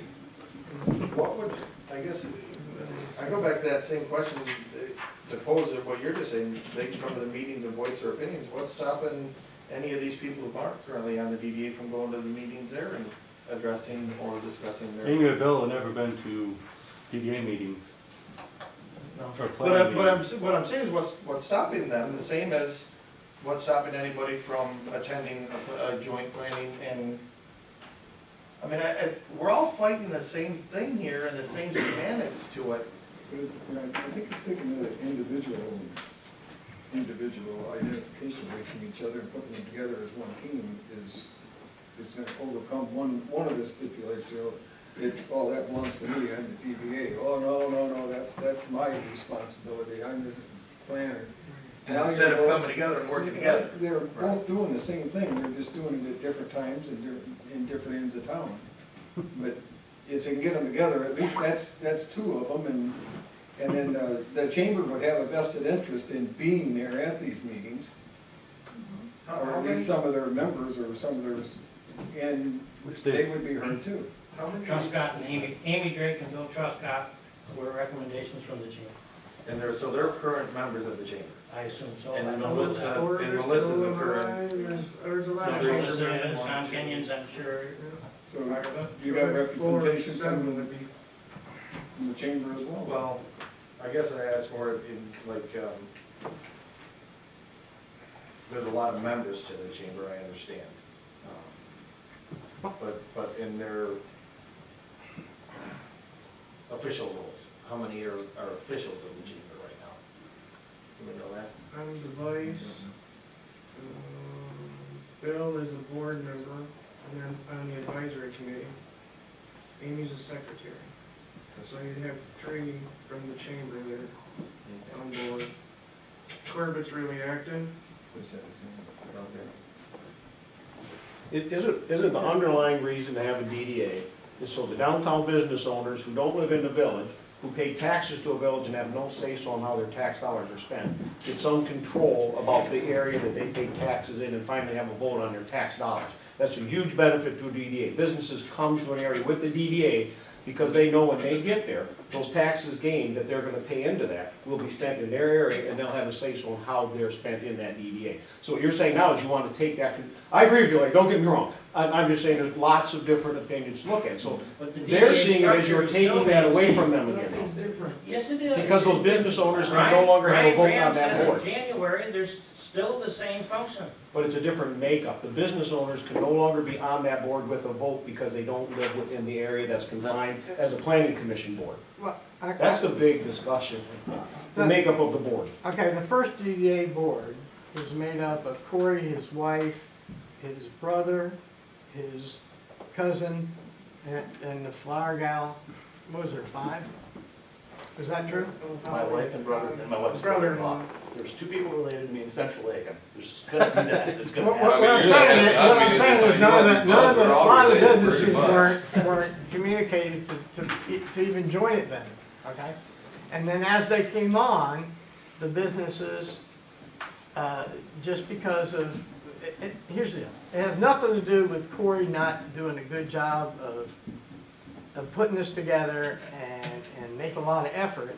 But there was some disorganization during this process for the last year.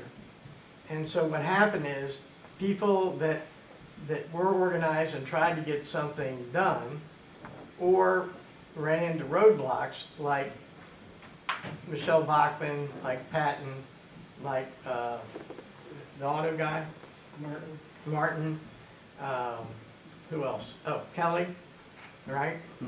They were all discouraged of how it was and how some of the stuff was loaded towards some people who had ideas, and they really weren't getting really part of the vote because it was loaded, the board was. So it's no different which way you weigh it. If somebody goes, okay, I want to make it all up of these type of people and all but these type of people. The bottom line was a lot of good people left the board because of the disorganization. And what I'd rather have is 7 people that are committed, that work on it every month, rather than barely have enough people to have a meeting, committee meetings that weren't no reports, and have reports that were brought up at the meeting, not prior to the meeting, and minutes that, and new agendas to be approved. And so a lot of the meetings were going over stuff that we weren't prepared to make a decision on. So what I'm saying is that's, if you talk to all those people, the reason they left, right, was because of that mixed mess that was going on. Not to say you couldn't fix it, not to say that it's not a good idea to have it go 9 months or even if it means put it together, but I'd much rather, whatever it is, it's got to be that you have 7 committed people. And I think what it is with the list that you have there, you have a good committed group.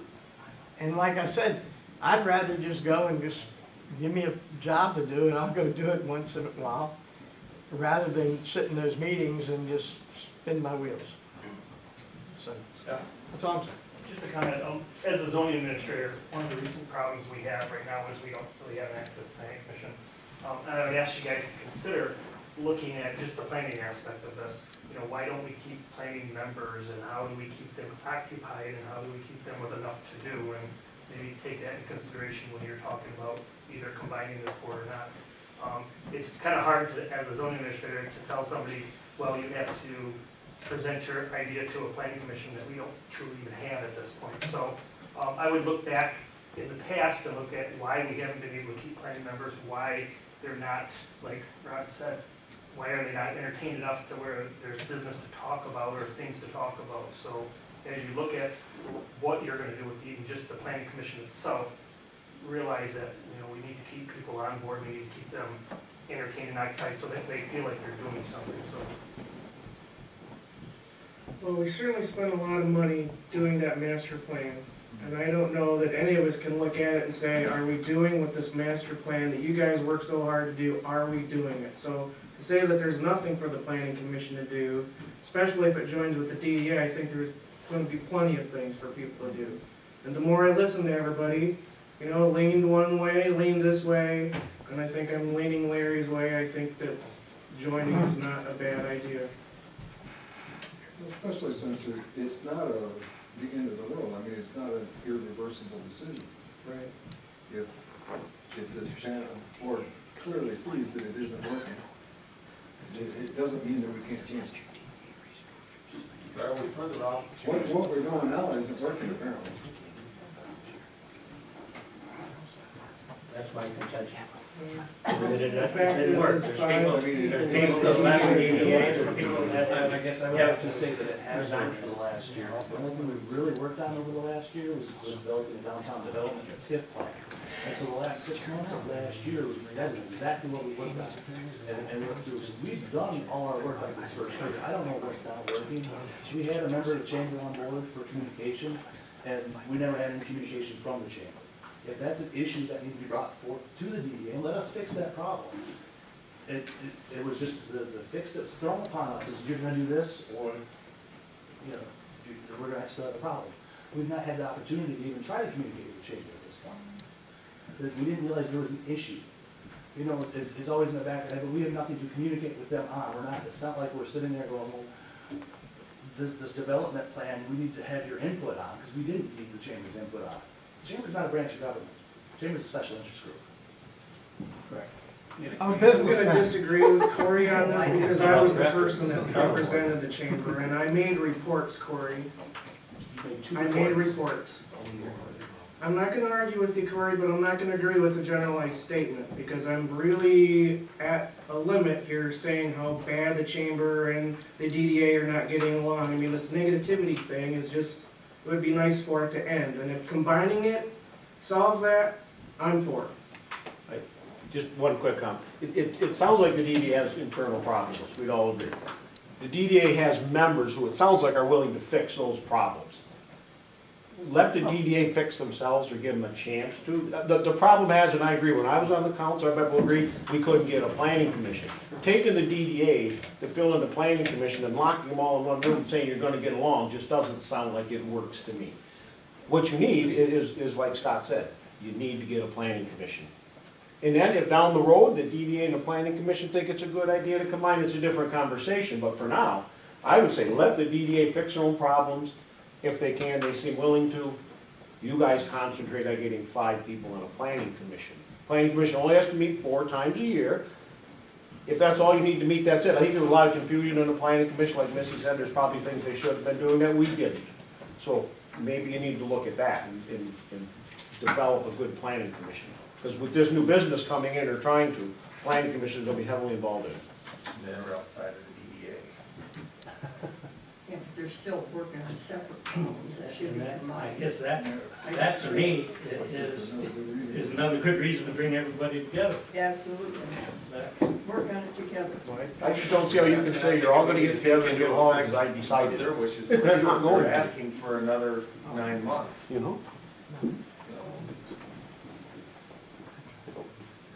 What would 9 months give us?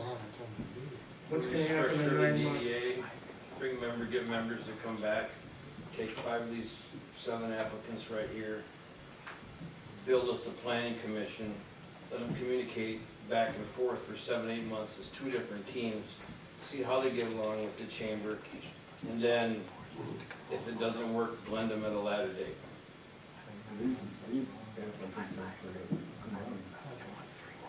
They're planning commission applicants. Yeah, they are. Planning commission applicants, I express a strong interest in the board seat on the planning commission. Well, and looking at some of them too, I mean, a lot of these, when they say planning commission, but they're also talking about event planning. Planning commission doesn't plan events. They're land use only, that's their design. And so, I mean, when you look at this, it makes you wonder about what they think that they are showing a letter of interest for. Some of these sound like they want to be in the chamber. And that's the way I read it. That's the way I read them. I'm sorry, that's the same thing I read. Instead of running from one side of the boat this month and running the other side of the boat next month, let's just figure out which side of the boat we want to ride on and try it. And like I said, if we have to restructure the DDA and bring back a Bart Patton, which is a smart guy, and Kelly, and maybe not make it so big, make that a 7 or 8 person board with a 5-person planning commission, let them work together, see how they gel. You know, oil and water, we know don't mix, but maybe you can get a mix out of this. But just to dissolve it this quickly after it's just been formed not that long ago, I think we're just, it actually makes us look a little disorganized, the board too. Because we voted in this one time, we vote in for a DDA, we vote on monies to spend and to build, and then all of a sudden we're saying, we need to build a planning commission. Like a planning commission just 3 years ago with that master plan. I can agree with Rod, I mean, I definitely think the planning commission is getting those seats filled as a priority. However, I The DDA 's certainly not agree breaking that the their backs. DDA needs Because reorganized they need back. to be fixed, I mean, everything needs to be fixed, everything has problems. Corey, being the chair of the DDA, I mean, as you sit and listen to a lot of our discussion, I mean, are you open to working with somebody to better organize the DDA and help things flow a little better? I mean, does that help anybody's decision to know that Well, when even he Corey and the was others placed, Tom Kenyon at that time said that he would be putting his arm around Corey and help him, you know, get things going, but I don't know that that occurred. You know, God bless Tom, you know. And with Larry he's a on the busy board guy. now, Larry's been around and knows what, maybe he can even help to organize it up a little better or get that Mr. Corbett's communication. smart at that kind of, I mean, there's a lot of good brains out there, there's a lot of smart people that just dissolve an organization for, We're not dissolving. or not, and I don't mean, I guess I shouldn't use that word, there, I'm sorry, not dissolving it, but combining it. And Brian Graham sat in here January's meeting and said, you'll have the same responsibility. Both DDA, you don't adjourn a meeting and start another meeting like we did for ZBA tonight and our regular meeting. You don't do that, everybody's on the planning commission. So the issues are with that 7-person board. So, but it's up to the council. That's my solution to that. If you guys say no to one, then my only other recommendation after that then would be to split the monies that have been allocated for the combined board and give the planning commission $7,250 and DDA $7,250. I'd have a lot of questions on that, and not driven. That would force me to talk, to try to get the money spent in a combined way. That's the way I look at it. I wouldn't disagree with that, and actually, as you say it like that, it kind of puts a glove on each one, and I'm not against it, but I think when it comes to the budgeting aspects of it, the DDA was budgeted $20,000 last year, they spent a little less than $8,000. That should have left just over $12,000 in their fund balance. What's So the now planning we take- commission? So now we're holding them hostage by their funding to say, you're gonna do what I want, or I'm taking your money from you, you're budgeting? That sounds pretty bad to me. Pardon me? What was it, 8,000 spent on? The open space uptown, little pocket park, some office stuff when they did their, your plan, I keep going back, master plan, what's it down? Yeah, their development plan and all. They spent some money on on a skating rink, that they reimbursed Miss Corbett for. I believe they didn't get into the bench thing, we didn't do that one to them. Some, flowers that were in downtown. My question would be, Joe, what can the planning commission legally spend money on? I don't. There's a have planning an answer for enabling that. act, I read it before, I would assume they can spend money on anything. They have jurisdiction over the whole village, let. No, the council They- does, the council does. The The planning council does. commission With serves them- to the council. I don't think planning commission has the right to spend money on projects. I think their land use. DDA does. I mean, budget, I don't know. There would be monies for master plan, planning changes. Master plan costs money. There would be, yeah, I would have to go back to, again, I'm really concerned that we're holding them hostage and telling them you're gonna do what we want, or we're taking your funding. Well, that's a whole other issue. We just gotta figure out, are we gonna do this number one or not? Are we gonna talk for 2 more hours? You got that now? I don't. You know? We could take. I guess if I had a plan in front of me that, you know, DDA was gonna reorganize in this way, they were gonna do step A, B, C, and D, I would say, okay, live for 6 more months, 9 months, show us what you can do. But I don't see that, and I was on that board and I left it. I think that's what this is. That's not a restructure plan. But That's not a DDA get it together plan, Oh, that's this is the their plan for what they're going development to do, plan. okay. I see what you're saying. You know, I mean, anybody can write up what they're going to do, I would like to see it executed. Larry, why don't we take a vote on it? We're gonna sit here back and forth like this all evening. here's ordinance number 1, amendment to chapter 16.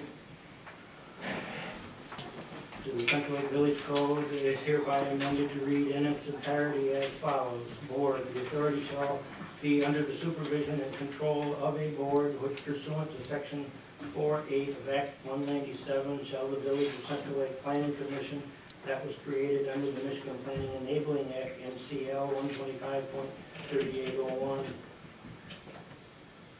Section 2, if any section, provision, or clause of this ordinance or application thereof to any person or circumstances is held invalid, such invalidity shall not affect any remaining portion or application of this ordinance, which can be given effect without the invalid portion or application. The effective date of this ordinance shall become effective 20 days after its enactment. Okay, the heading of this is what I should have read first, but an ordinance to amend chapter 16, section 16.2 of the Village of Central Lake Code concerning the board of the Village of Central Lake Downtown Development Authority. That's required in order for ordinance 2 to take effect. Roll call vote? You gotta have a motion and a second for it, or? I would like to make that motion, let's get it on the board here. I'd like to make the motion that we combine them. So it would be a yes, right? It would be a yes to do that. I support it. Second moved and supported. You do a roll call if you like. Melissa? Yes. Lela? Yes. Joe? No. Bill? Oh. Bill? Yes. Rob? No. Rob? No. Larry, yes. 4-3. Pass. I make one thing perfectly clear. I think you can ask the other 6 people on this council, did I lobby for this? Did I go behind closed doors? No. No.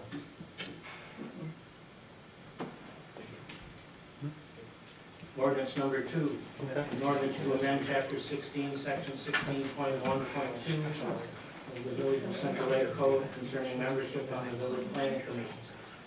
The Village of Central Lake ordains the Village Planning Commission shall consist of 7 members, the village president, 1 or more members of the village council, or any combination thereof, may be appointed to the planning commission as ex officio members with full voting rights on the planning commission, provided that these officials constitute no more than 1/3 of the total membership on the planning commission.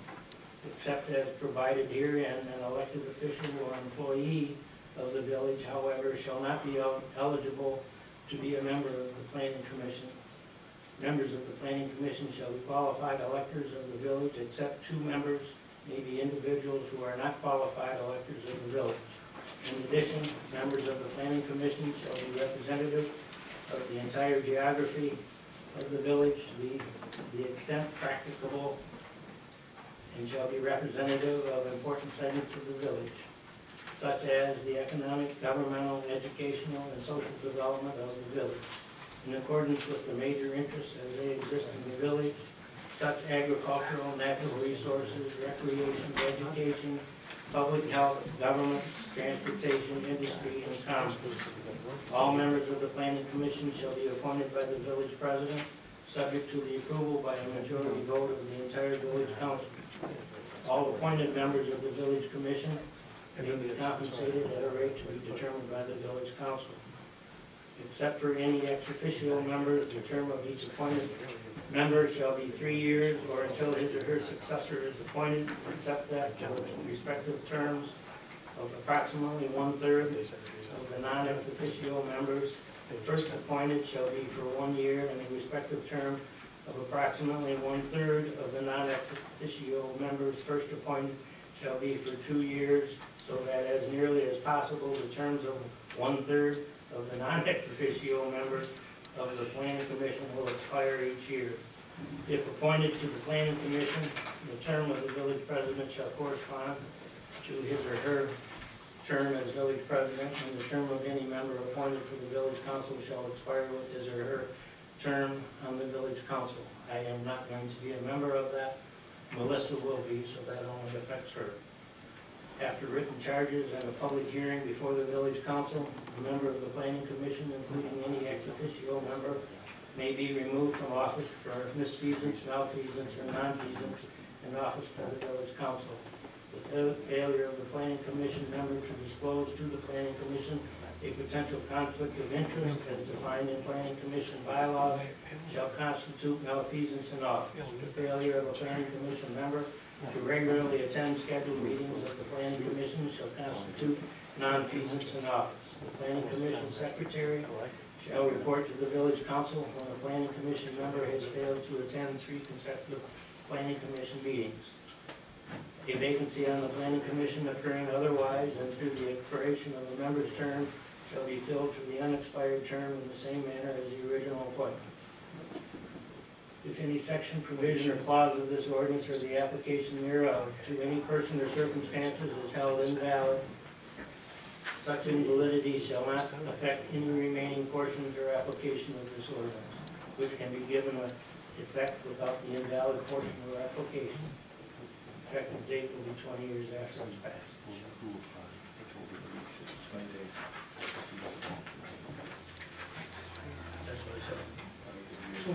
20 years. 20 days. Great, we're Way to gonna pass play, that. When I did that.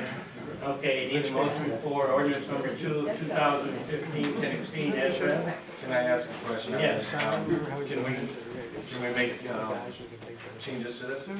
And one, if we're 8, it says 5 members, you wanted it to be 7. Yeah. Can we make that 9 if we want? 5, 7, or 9? Right, we can make that 7. Or, If we wanted to add more members to it? But there's there's still the residential limit of 2. Yep, the residential one still. I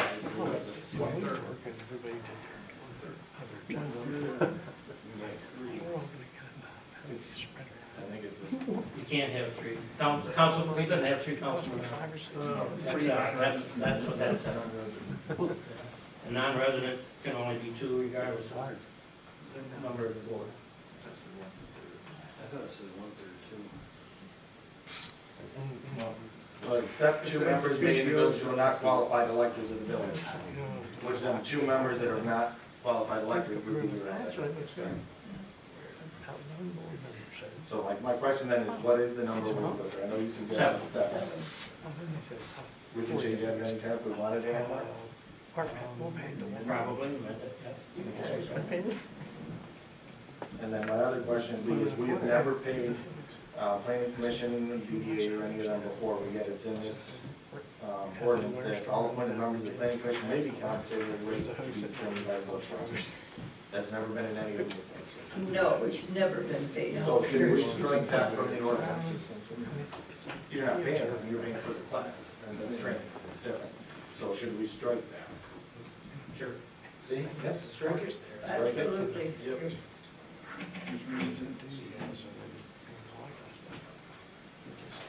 So up to 7, strike C. And since then, it has been 5 to 7. 5, since ordinance number 1 of 2015-16 has already been approved, I'll make a motion to accept ordinance number 2 of 2015 and 16 as amended, being in section 1A, the number of members, commission members from 5 to 7, and striking all of letter C. Moved by Bodley, supported by Zelenak. Any further discussion? Do a roll call vote. Melissa? Yes. Lela? Yes. Bodley? Yes. Chapman? Yes. Rod? Yes. Rob? Yep. Barry? Yes. Okay. I'm going to skip to D, planning commission members.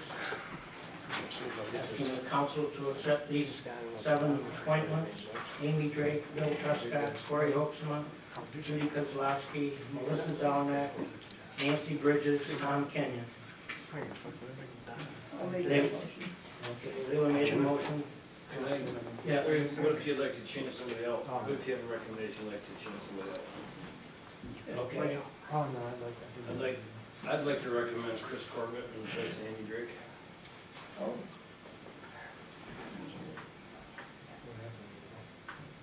Everything, I mean, he wants to be on it, he's got a Meeting. ice rinks on his property, he does, Right. he's, I agree to that one. if he wants to be on this, so they can change him, put Chris in and take Amy out. Chris, you okay with that? Sure. Did you get a bank again? Chris Corbett, Bill Truscott, Corey Holtzman, Judy Kozlowski, Melissa Zelenak, Nancy Bridges, Tom Kenyon. I'll make an amendment to my motion to include Chris instead of Amy. And your two people to make sure and clarify here that are out Tom of the Kenyon and Bill selection. Truscott.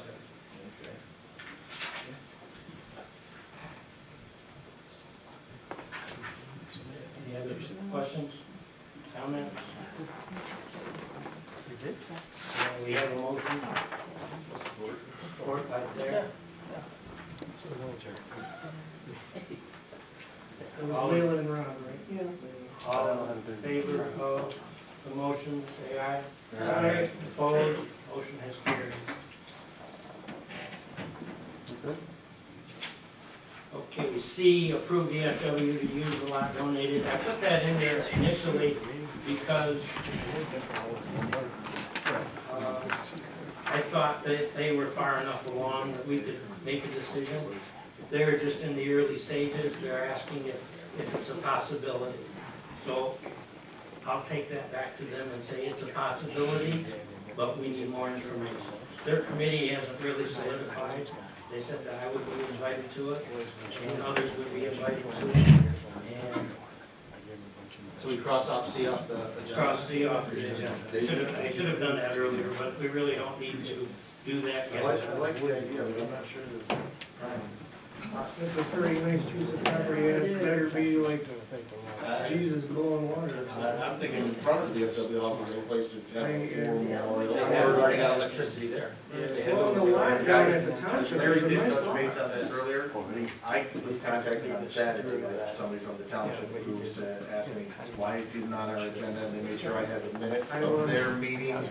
So, to let you know that they already approved property, Larry did touch base. But if anybody wants, what you were saying, if anybody wants the minutes, I was given a whole stack of them for anybody. I have Well, them they're just in the too. beginning stages, I just don't want people to go running off thinking that there's gonna, that we're giving them that land. That's not, yeah, yeah. Now, that's like. With a fountain tank. It's still in the early stages, at some point that's probably gonna come back at us. So, just to let you know it's there. Oh, that'd be cool. E is budget amendments. That can be scratched. Okay.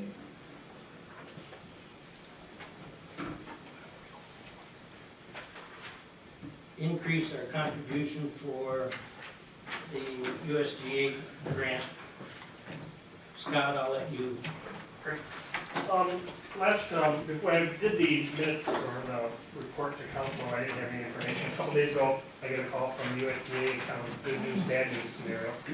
Originally, we had asked for $19,000 as the USDA contribution to the grant. The grant comes from the federal government. It's dispersed to the state decides how they're going to spread it out and disperse it. And that was kind of a delay process because they didn't know how they were going to do that. After talking to Blake Smith from USDA, I think their requests were probably more than the money they got, so they're trying to figure out how do we make everybody happy. One of the thoughts that are from the USDA's perspective was, why don't we contact all the grant applicants and ask them if they're willing to take a reduced amount? And I think they set the number at 25% less. So 25% of 19,000 gets us $14,250. So they just went basically right down the line and asked all the grant applicants, would you be willing to take a reduced rate on the grant application in order to get the grant now? And my question was, if we did take the reduced rate, where does that leave us? Originally, we were at $19,000. If we don't take the reduced rate at this point, they put us into a pool, and we wait till the end of the year to see if there's any money left or any resources a lot. So we kind of just, it's kind of a gamble. Well, there's a highly likelihood that we're not going to get it.